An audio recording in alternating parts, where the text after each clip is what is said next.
Selamat bertemu kembali dengan saya Widya Sastika sebagai tim pengempu mata kuliah Statistik Bisnis Program Studi D3 Manajemen Pemasaran Universitas Telkom.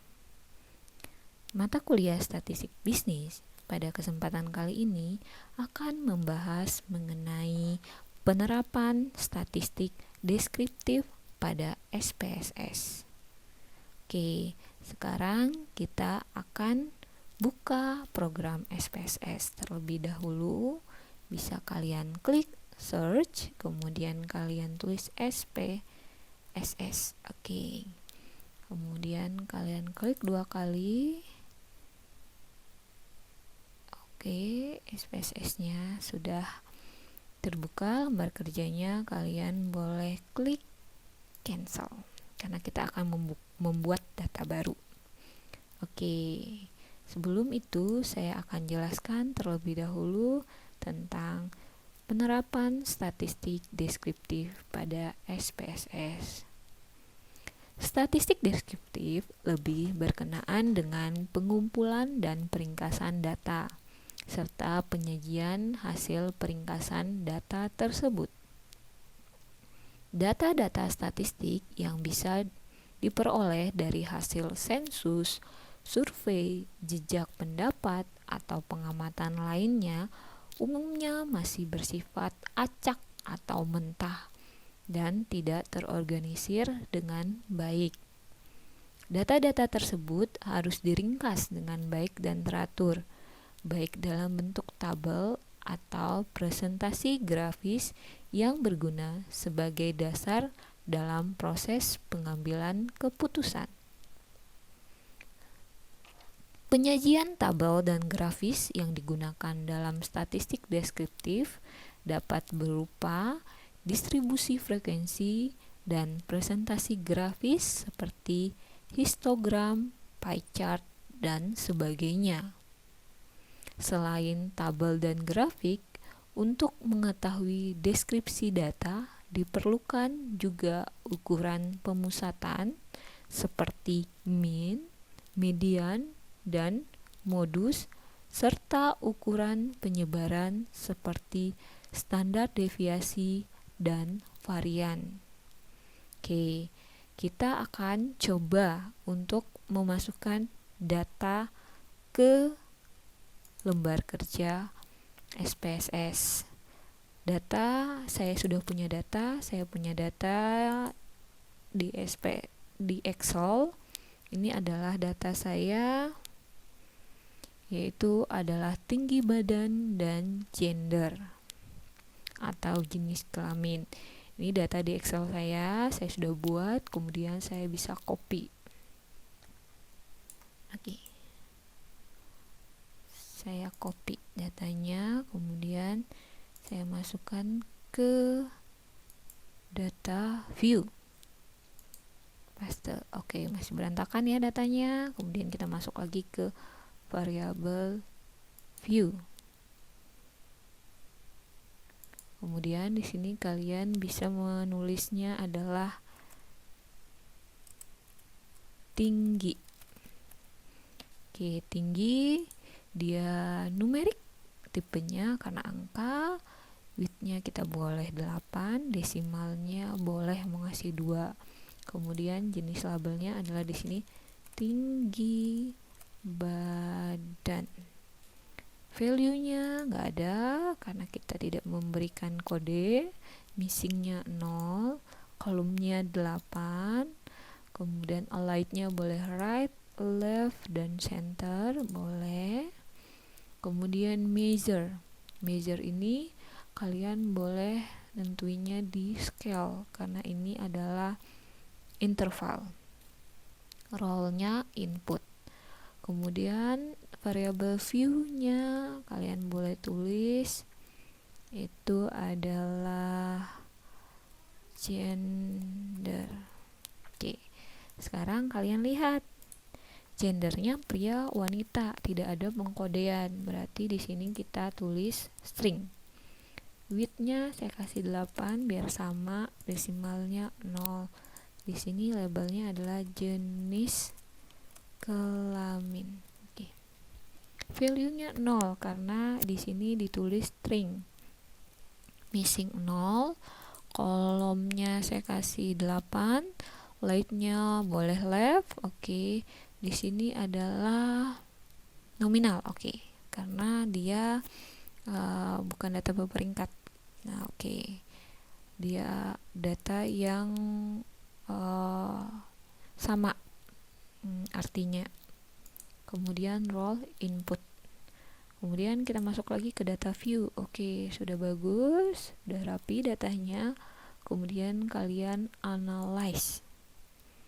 Kemudian masuk ke deskriptif statistik. Kita mau ngapain di sini? Itu mau menganalisis frekuensinya. Oke, kita mau menganalisis distribusi frekuensinya. Klik frekuensinya. Ini ada 2 variabelnya, ada tinggi badan dan jenis kelamin. Nah, yang akan kalian analisis variabel yang mana? 1K atau dua-duanya? 1, kalau kalian mau analisis tinggi badan, silakan masukkan ke kotak variabel. Kalau kalian mau 2, boleh masukkan jenis kelamin lagi ke kotak variabel. Kalau kalian tidak mau jenis kelaminnya masuk ke variabel atau tidak mau kalian analisis, kalian bisa keluarkan kembali. Nah, karena ini kita akan menganalisis dua-duanya, berarti variabel kedua-duanya masuk ke dalam kotak variabel. Oke. Kemudian kalian klik statistik. Di sini ada percentile value. Oke, percentile value boleh kalian isi kuartil aja, cukup. Kemarin kalian juga belajar kuartil. Kemudian dispersion atau ukuran penyebarannya. Kalian boleh standar deviasi, varian, range boleh, minimum boleh, maksimum boleh, standar error mean juga boleh, terserah kalian. Central tendency, ukuran pemusatan, boleh kalian klik. Kemudian distribusi juga boleh kalian klik skewness dan kurtosis. Oke, continue. Kemudian chart boleh kalian pilih. Misalnya kalian mau pilih tentang bar chart, pie chart, atau histogram. Saya di sini mau milih pie chart aja. Di sini chart value-nya bisa keluar frekuensi atau persentase. Nih, kita coba persentase. Oke, kita continue. Oke, kemudian kita klik oke. Muncullah output dari distribusi frekuensi tersebut. Nah, di sini adalah kita menganalisis frekuensinya, kemudian kalian bisa lihat ada statistiknya, nilai-nilai statistiknya, N atau jumlah datanya 25 yang valid untuk tinggi badan, jenis kelamin juga 25, yang missing 0 untuk tinggi badan, jenis kelaminnya juga 0. Di sini kalian juga menemukan data mean, standar error of mean, median, mode, standar deviasi, varian, skewness, standar error of skewness, kurtosis, standar error of kurtosis, range, minimum, maksimum, sum, persentilnya. Tadi kalian masukkan adalah kuartil. Oke. Di sini kita lihat juga frekuensi tabelnya. Kalian bisa lihat tinggi badan. Tinggi badan adalah yang 159,60. Frekuensinya ada 2. Persentasenya berarti 8%. Valid persennya 8%. Kumulatif persennya juga 8%. Untuk data tinggi badan 161,30 itu ada 1 orang, yaitu berarti persennya adalah 4%, valid persennya 4% juga, berarti kumulatif persennya adalah 8 ditambah 4%, jadi 12%. Begitu seterusnya. Di jenis kelamin juga pria frekuensinya ada 11 orang, persentasenya adalah 44%. valid persentasenya adalah 44%, kumulatif persentasenya adalah 44%. Wanita frekuensinya 14, persentasenya 56%, valid persennya 56%, kumulatifnya berarti adalah 44% ditambah 56% yaitu 100%. Oke. Tadi saya milih pie chart. Oke, ini pie chart, kemudian ini untuk jenis kelamin dan ini untuk tinggi badan.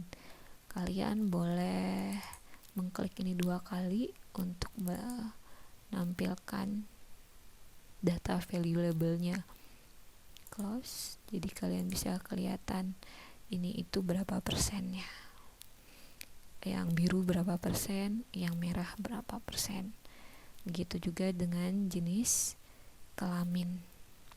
Jenis kelaminnya boleh, untuk pie chartnya boleh kalian klik 2 kali, kemudian muncul 56% untuk wanita yang hijau, 44% untuk pria yang biru. Kalian klik lagi.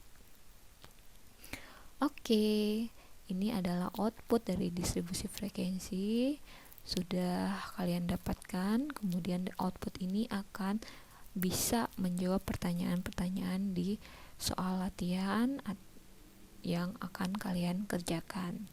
Nah, output ini bisa kalian simpan langsung dalam bentuk .spf atau .spss-nya dalam versi SPSS, atau kalian bisa mengekspor supaya output ini bisa disimpan dalam bentuk .doc atau Microsoft Office.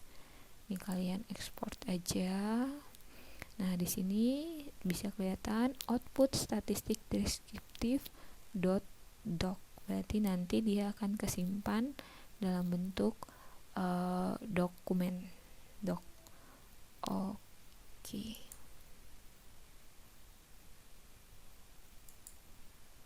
Yes aja.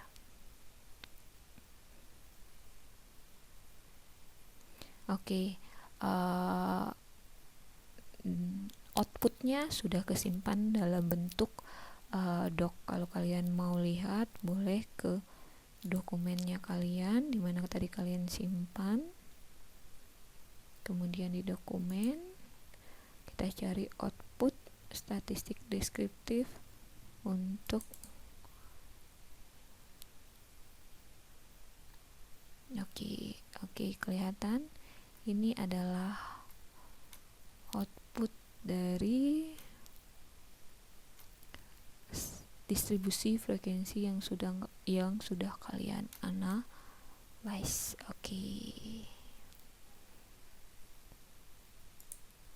Oke, mudah-mudahan penjelasan ini bisa membuat kalian mengerti. Oke, selamat mencoba semuanya. Oke, terima kasih.